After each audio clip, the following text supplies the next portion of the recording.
Hey guys, I'm Robin. So I got a great drill for you, a great shot, kind of a no hands, dead shot, pitch shot. So Clay's actually gonna hit a few balls here. I'm gonna talk a little bit about what's going on.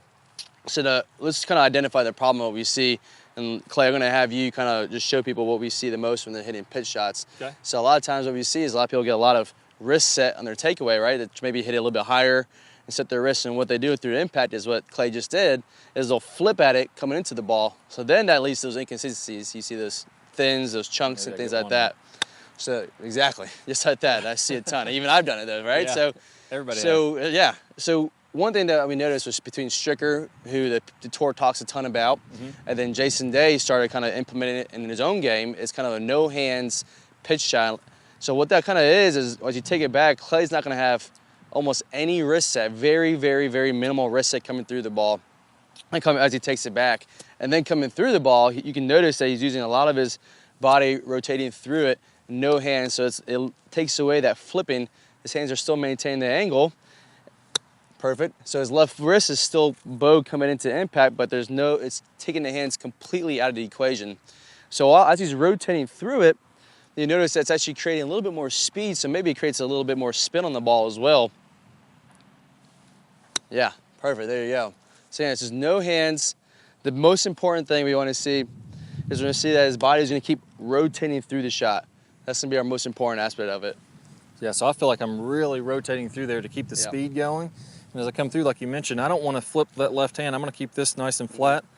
My shoulder working up and in is what allows me to feel like I'm really getting that spin on there. Like that ball's got a lot of spin on it, and it's going to check up by the flag. Yeah. Oh yeah, definitely. So I'll hit a couple more here. And you'll notice as he's coming into it, because he's keeping that left wrist bowed, he's using a lot of his body, so it's exposing that bounce in the club a lot. So there's very minimal divots, hitting it with the bounce of the club, coming out with a nice mid-flight shot with a ton of spin on the ball. And that's kind of what all the tour players are trying to get at, is that mid-flight pitch shot that has a lot of check on it, kind of one hop and stop type deal. Using the spin to stop it. One other thing I might mention here is on the uphill slope like this, you might get a little bit more of a divot. That's okay if you get a little bit of grass. If you're on a downhill slope or a level slope, you may not get hardly any divot at all. But I don't want to be just laying the sod over it like Robin mentioned. I don't want to be taking a big chunky divot and hitting a ton of turf. Yeah, so let's go ahead one more. Again, he's focusing on no wrist set as he takes it back, then rotating his body through, and that's gonna be the biggest key in this whole entire thing, is rotating your body through impact. And the lower I can get that ball, the more spin that's on there, those ones are really good. Yeah. All right, guys, so give that a shot out there. Good luck working on it. Hit those pitch shots with no hands. All right, guys, I hope y'all really enjoyed this video. If you did, I got an even better bonus for you. If we want to get distance in the golf swing, we've got to get a lot of lag, and then we've got to let that lag go. Well, I've got my #1 lag video. I'm going to play a preview of that here in a second. If you're on a desktop device, go ahead and click the link that pops up on your screen. If you're on a phone or a tablet, click the iCard that's somewhere on your screen right now. That's going to take you to where you can get instant access to that full video. Plus, you're going to get 5 videos from our Top Speed Golf system. Never going to cost you a dime. If you have any questions, put them in the comments below. Click that thumbs up button. That really helps us out. And also remember to subscribe. That way you'll see our newest videos. See you guys in the lag video. Hi guys, and welcome back. I'm Clay Ballard, and in today's video we're going to talk about one of the absolute worst drills for creating lag. It's a very common drill that I see.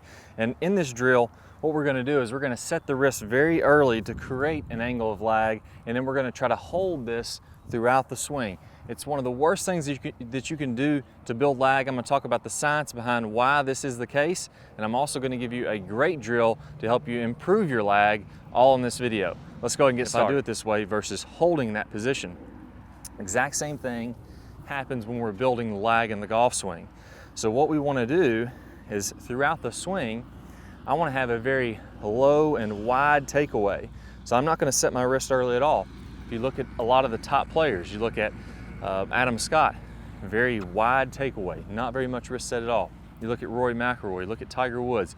All these players are using a wide takeaway and not getting very much wrist set, so that later in the swing, as we start down, we can increase this wrist set, and we're really only going to max out this angle of lag for a split second in the downswing. Okay, so a 3-step drill here. Now, as we get started with this, I want to remind you that the fulcrum in this golf club for getting a massive amount of lag is right at the end of the golf club. This is where I want my hinge point to be.